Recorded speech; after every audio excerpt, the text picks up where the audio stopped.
I like Ms. Pearson's response, and I certainly agree with it. I'd like to add a little bit to it.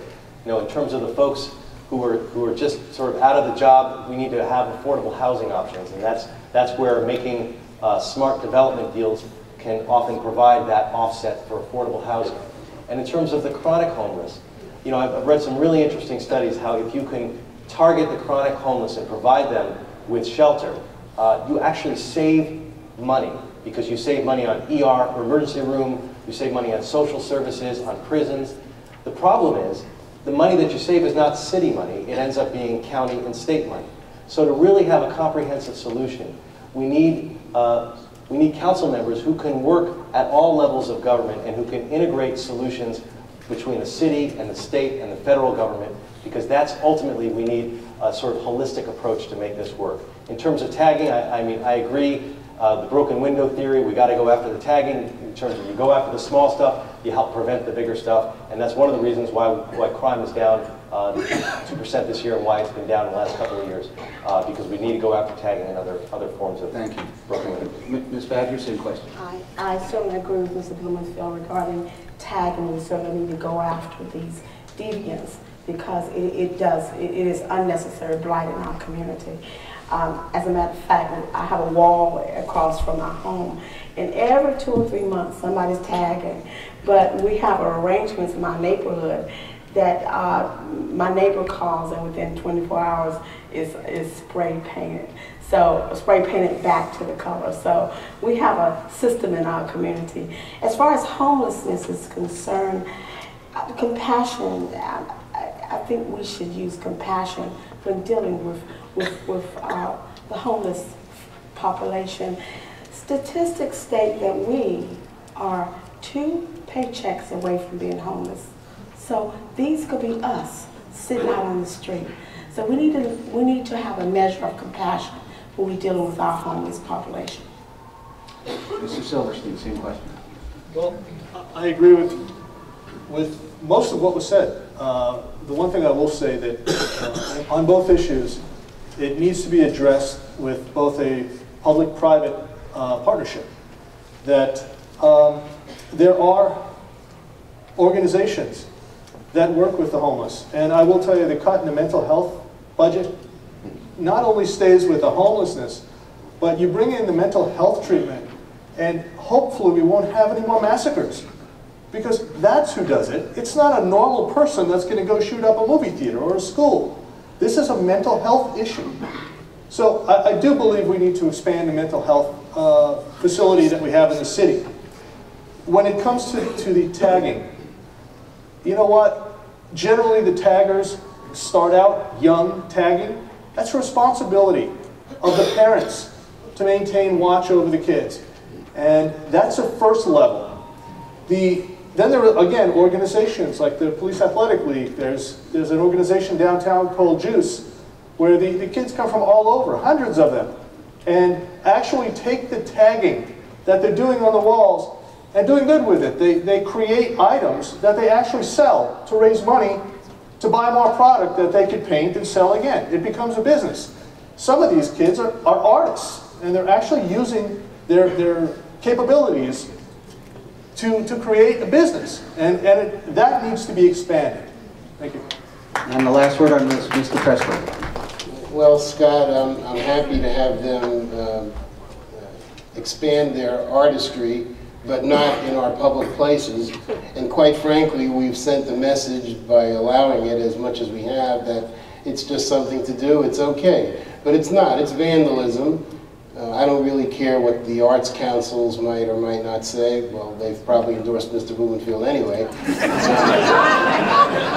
You know, as to homelessness, I really believe that I have as much compassion as anyone else for people who are homeless, people who are hungry.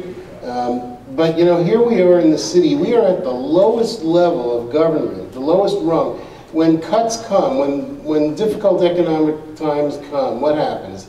The federal government reduces the grants to the states, and the states reduce their outlays to the county. I mean, we know this. Bob voted for almost every single state bill that took money out of the hands of cities and counties. And now the two mayoral candidates that he boasted having support from, I certainly have been pretty less than enthralled with the two of them, so I wouldn't be boasting about it, but he did, and they both announced their support.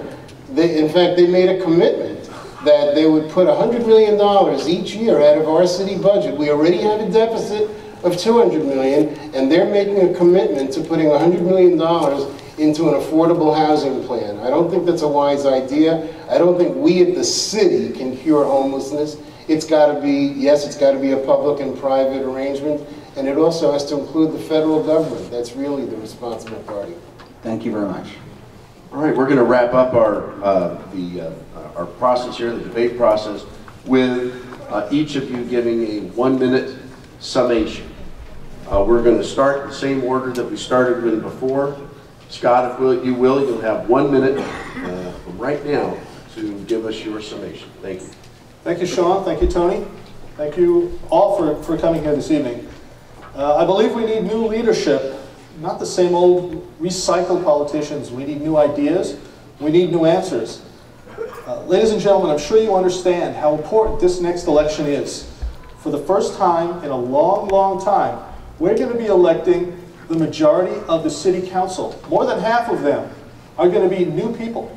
You need to proceed and get new blood on the city council. We have, well, I won't go there. You can improve the quality of life by electing people that are independent and not beholden to special interests, but beholden to you, the citizen of Los Angeles. That's all. We are the biggest special interest in this city. We should be treated like a big special interest, not the sub-interests that tend to finance elections nowadays, but the citizens of the city. I urge you to vote for an unencumbered, independent, free-thinking citizen, and I ask for your vote. Thank you very much. Thank you. Next, Joyce Pearson. I want to thank everyone for letting us share our ideas tonight. Thank the Chamber. Thank all of the organizations that came together here, because I know there's a lot of neighbor councils as well. I am a businesswoman and a business owner, and I know the responsibility it takes to run a business. And that's the same criteria as you want to use to run a government. So here we are talking about the homeless and then being worried that maybe we will be one. My plan for action is to streamline the permitting, get businesses to come back here, support all of you. We have seniors who feel neglected, and we have young people graduating from college who we know they will not get jobs here. They're going to go back east or to Texas because that's where the jobs are. We have done nothing in the 20 years since aerospace decided to leave, and it's time that we had a focus and a direction that the West Valley can actually embrace. I ask for your vote because I want to represent you. You have to make that decision. Thank you.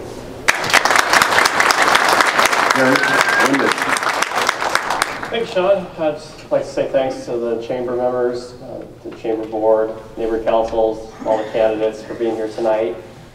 It's been fun. Feels a little bit like a roller coaster fun, but you know, I'd be willing to do it again if everybody would like to get in the same room.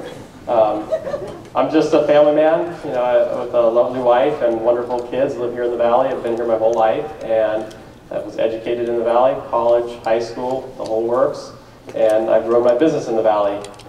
I've served the community in a variety of capacities, and you know, I see the biggest issues. We need to find ways to grow revenue, and I'll tell you this: economic success cannot be legislated.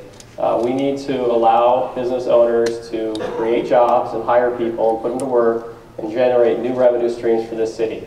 So lastly, before we go, I'd just like to pledge that I will serve out my full term. No bait and switch here. I will do the job you hire me to do. My name is Kerry Icino, and I mean business.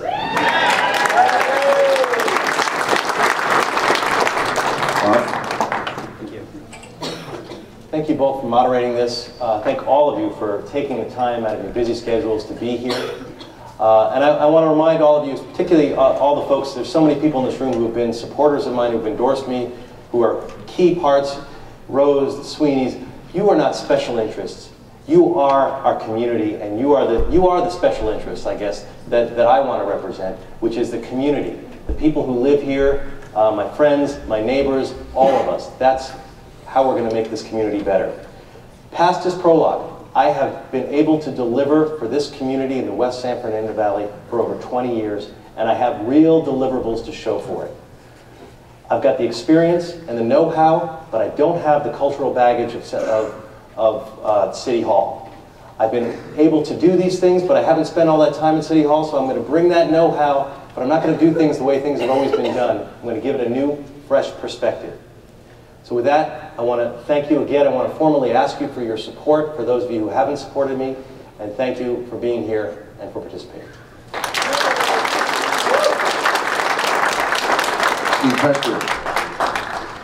Thank you, neighbors. I also want to thank my fellow candidates, and I want to say to everyone here that I really do believe that this election, as I said in my flyer, this time you really have to vote like your whole city depends on it. Because if we continue in the fashion that we're going, as former Mayor Reardon said, pretty soon we'll have no city except to have a basic police force and to be paying the cost of the public employee pensions. So I really invite you to take a look at all of our websites. I invite you to take a look at our campaign financial reports, and I want you to decide who's going to be the most independent voice for the voters in this district. I think it'll be me. Thank you. Elizabeth Patton. Thank you. Like I stated before, this is more than a quest for a job for me. This is a passion. I'm embedded in this community. I lived in this community for 30 years. I founded my own nonprofit organization, Minority Outreach, which I stated was endorsed by two of the greatest presidents in this country. I founded my own nonprofit organization. I have a business. We have had a business for 35 years in the same location, Canoga Park, B&B Automotive. Just a little plug there. Another thing, this is a very important election for women. There will not be any women in City Council. We are made up of 52% of women in Los Angeles, and we ought to be represented. And if you don't vote for a woman on March 5th, there will not be any women in City Council. So I humbly ask you for your vote. And I also want to let you know that I will not abandon you when something more attractive and more lucrative cross my path. I'm here for you for the next 4 years. I thank you very much. So much. And thank you for the chamber for inviting us. And we thank you all for coming out this evening. You know, I'm going to take this off for just a second here. I really want to thank the audience that's been here tonight. You've actually been very polite. So I want to thank you for all the work that you've done. You know, this is an opportunity for you to hear from these candidates.